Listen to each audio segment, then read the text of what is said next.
Assalamualaikum warahmatullahi wabarakatuh. Kali ini saya akan menyampaikan tentang kerangka kurikulum, tapi sebagai bentuk masuknya profil pelajar Pancasila. Jadi nanti judul akan saya terapkan sebagai profil pelajar Pancasila karena nanti di dalamnya akan memuat tentang profil pelajar Pancasila. Baik, di bagian ini ada pendahuluan, ada kerangka dasar kurikulum, ada profil pelajar Pancasila, struktur kurikulum, dan prinsip pembelajaran dan asesmen. Bapak Ibu yang saya hormati, semoga ini bermanfaat. Bagaimana cara belajar yang nyaman? Bapak Ibu cukup dengarkan sambil guling, sambil tiduran, besarkan volume, jadi nanti akan mengena sendiri. Semoga bermanfaat. Baik, definisi profil pelajar Pancasila. Profil pelajar Pancasila adalah profil lulusan yang bertujuan menunjukkan karakter dan kompetensi yang diharapkan diraih dan menguatkan nilai-nilai luhur Pancasila, peserta didik, dan para pemangku kepentingan.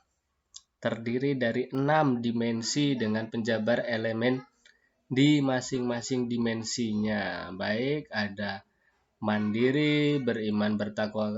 Dari pertama dulu, beriman dan bertakwa kepada Tuhan Yang Maha Esa, berakhlak mulia, berkebinekaan global, bergotong royong, kreatif, bernalar, kritis, mandiri.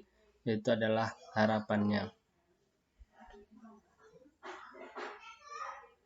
Nah, dimensi adalah karakter dan kompetensi fondasi yang perlu dikembangkan peserta didik. Baik, dari yang pertama adalah beriman, bertakwa kepada Tuhan Yang Maha Esa, dan berakhlak mulia. Pelajar Indonesia yang menghayati keberadaan Tuhan dan selalu berupaya menaati perintah serta menjauhi larangan sesuai dengan ajaran agama dan kepercayaan yang dianutnya. Beriman dan bertakwa kepada Tuhan Yang Maha Esa diwujudkan ke dalam akhlak yang mulia, baik dalam beragama, akhlak yang baik kepada diri sendiri, kepada sesama manusia, kepada alam, dan kepada negara Indonesia. Nomor 2, berkebinekaan global. Pelajar Indonesia yang berkebinekaan global memiliki identitas diri yang matang, mampu menunjukkan diri sebagai representasi budaya luhur bangsa, sekaligus memiliki wawasan serta keterbukaan tentang eksistensi ragam budaya daerah, nasional, dan global. Pelajar Indonesia memiliki sikap menghormati keberagaman dan toleransi terhadap perbedaan. Jadi adanya toleransi terhadap perbedaan, kita harus menghormati perbedaan karena kita lahir dari sebuah perbedaan. Untuk mencapai kebinekaan global, pelajar Indonesia harus dapat mengenal dan menghargai budaya, dapat berkomunikasi dan berinteraksi antara budaya, berefleksi dan bertanggung jawab terhadap pengalaman kebinekaan serta berkeadilan sosial. Ketiga, mandiri. Pelajar Indonesia memiliki prakarsa atas pengembangan diri yang tercermin dalam kemampuan untuk bertanggung jawab, memiliki rencana strategis, melakukan tindakan, dan merefleksikan proses dan hasil pengalamannya. Untuk itu, pelajar Indonesia perlu memiliki kesadaran akan diri dan situasi yang dihadapi serta memiliki regulasi diri. Yang keempat, bergotong royong.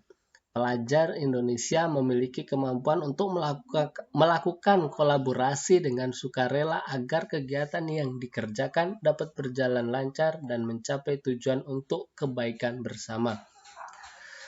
Pelajar Indonesia selalu berusaha melihat kekuatan-kekuatan yang dimiliki setiap orang di sekitarnya yang dapat memberi manfaat bersama. mencegah terjadinya konflik dan tidak memaksakan kehendak kepada orang lain. Hal-hal yang harus dilakukan pelajar Indonesia untuk mewujudkan gotong royong adalah melakukan kolaborasi, memiliki kepedulian yang tinggi, dan berbagi dengan sesama. 5. Bernalar kritis. Pelajar Indonesia yang bernalar kritis berpikir secara objektif, sistematik, dan saintifik dalam mempertimbangkan berbagai aspek berdasarkan data dan fakta yang mendukung, sehingga dapat membuat keputusan yang tepat dan berkontribusi memecahkan masalah dalam kehidupan serta terbuka dengan penemuan baru.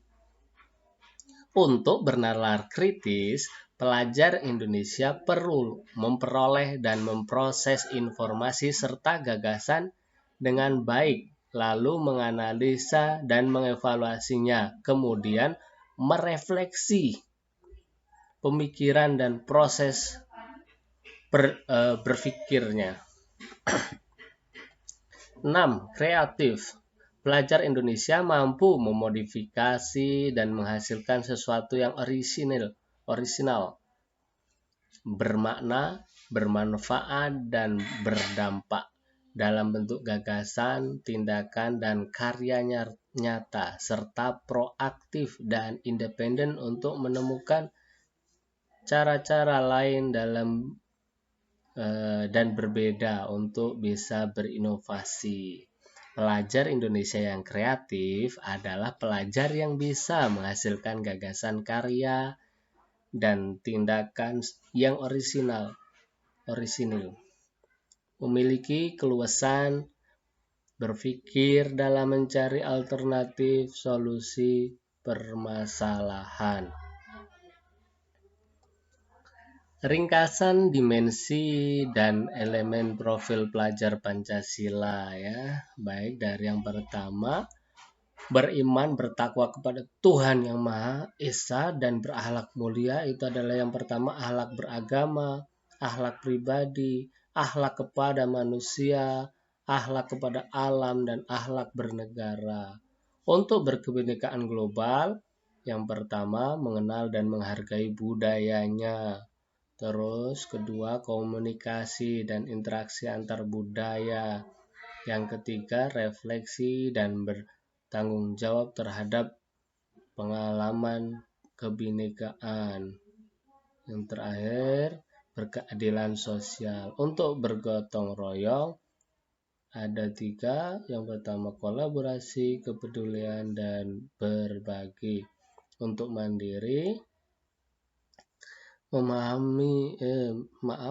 pemahaman diri dan situasi, dan regulasi diri. Untuk bernalar kritis, memperoleh dan memproses informasi dan gagasan, menganalisis dan mengevaluasi penalaran, dan selanjutnya merefleksi dan mengevaluasi pemikirannya sendiri. Kreatif, menghasilkan gagasan yang orisinal, menghasilkan karya dan tindakan yang orisinal, memiliki keluasan berpikir dan mencari alternatif solusi permasalahan.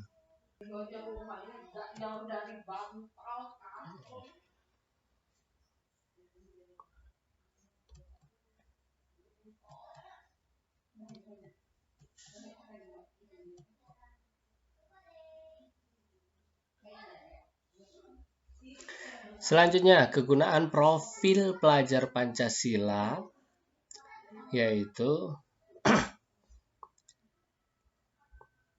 pendidikan diselenggarakan agar setiap individu dapat menjadi manusia yang beriman dan bertakwa kepada Tuhan Yang Maha Esa, berakhlak mulia, sehat, berilmu, cakap, kreatif, mandiri, dan menjadi warga negara yang demokratis serta bertanggung jawab. Jadi tujuan pendidikan nasional dalam Undang-Undang Republik Indonesia Nomor 20 Tahun 2003 tentang Sistem Pendidikan Nasional pasal 3 itu adanya profil pelajar Pancasila. Profil pelajar Pancasila juga bersumber juga dari Ki Hajar Dewantara telah mengkonstruksi visi pendidikan Indonesia yang penting untuk dijadikan acuan sistem pendidikan nasional.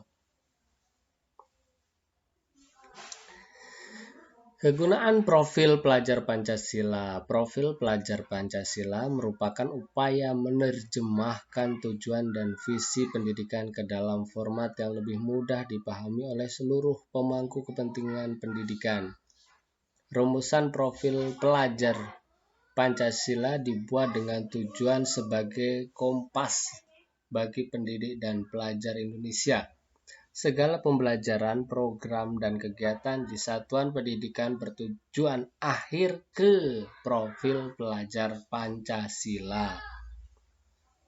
Bagaimana profil pelajar Pancasila diterapkan dalam pembelajaran dan kurikulum sekolah penggerak?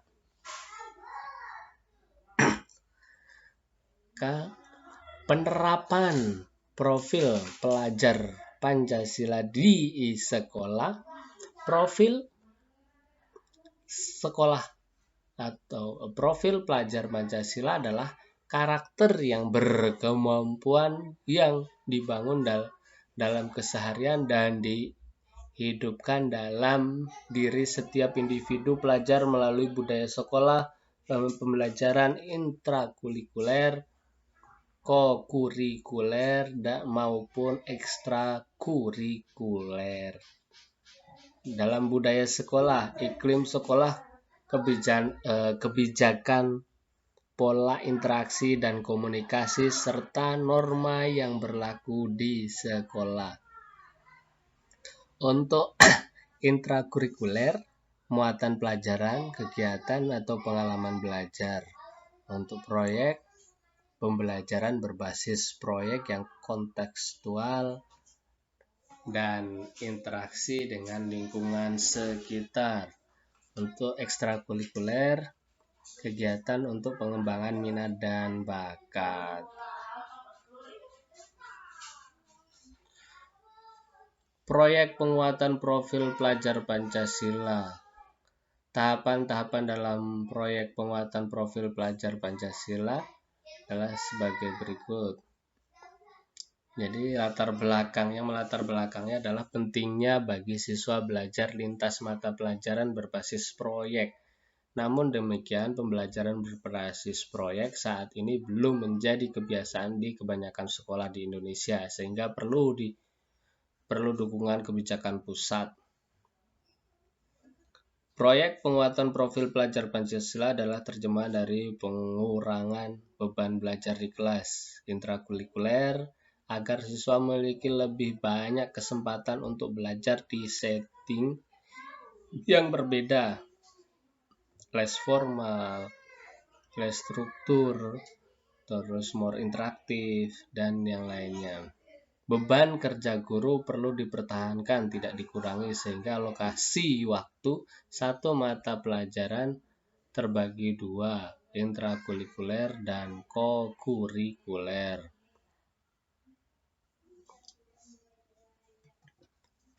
Semua mapel wajib di SD dan SMP serta mapel fondasi di SMA terdiri dari 2 kegiatan utama. Kegiatan pembelajaran reguler intrakurikuler ditambah proyek profil pelajar Pancasila atau kokurikulernya sama dengan adalah menjadi mata pelajaran. Meskipun jam pelajaran proyek dimasukkan dalam penghitungan jam pelajaran setiap mapel, namun implementasinya dilakukan secara lintas mata pelajaran.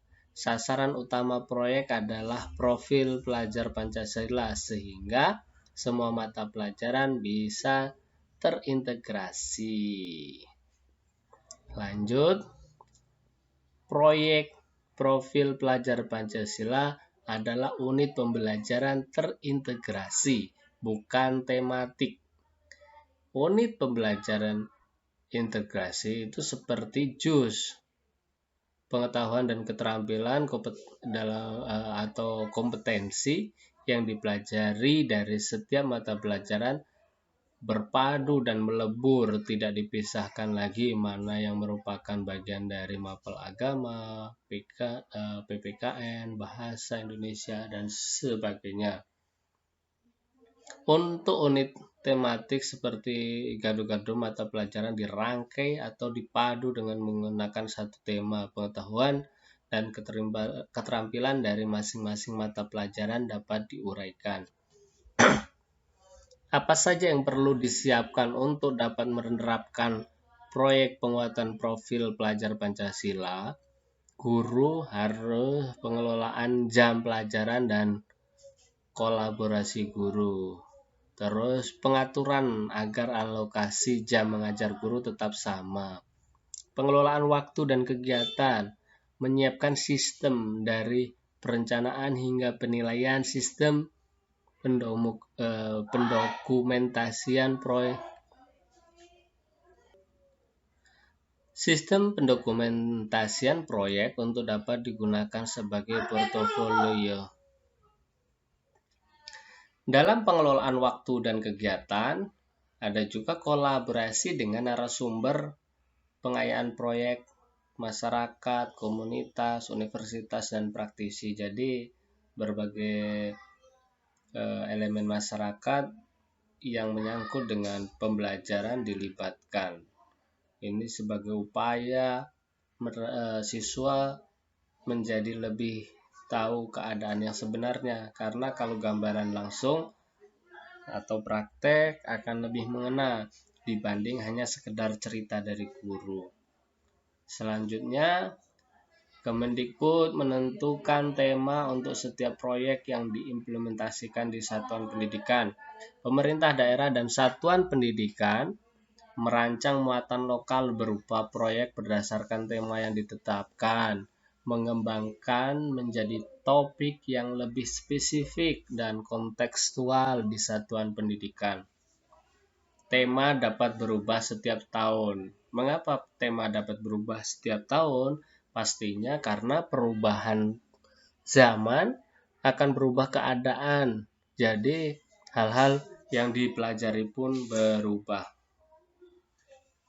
7 tema untuk dipilih satuan pendidikan adalah perubahan iklim global, kearifan lokal, Bhinneka Tunggal Ika, bangunlah jiwa dan raga, suara demokrasi, terus berekayasa dan berteknologi untuk membangun NKRI,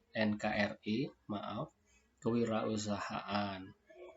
TK dan SD wajib memilih minimal 2 tema per tahun. Untuk SMP, SMA, SMK wajib memilih minimal 3 per tahun. Sekolah menentukan tema dan mengembangkan untuk setiap kelas atau angkatan.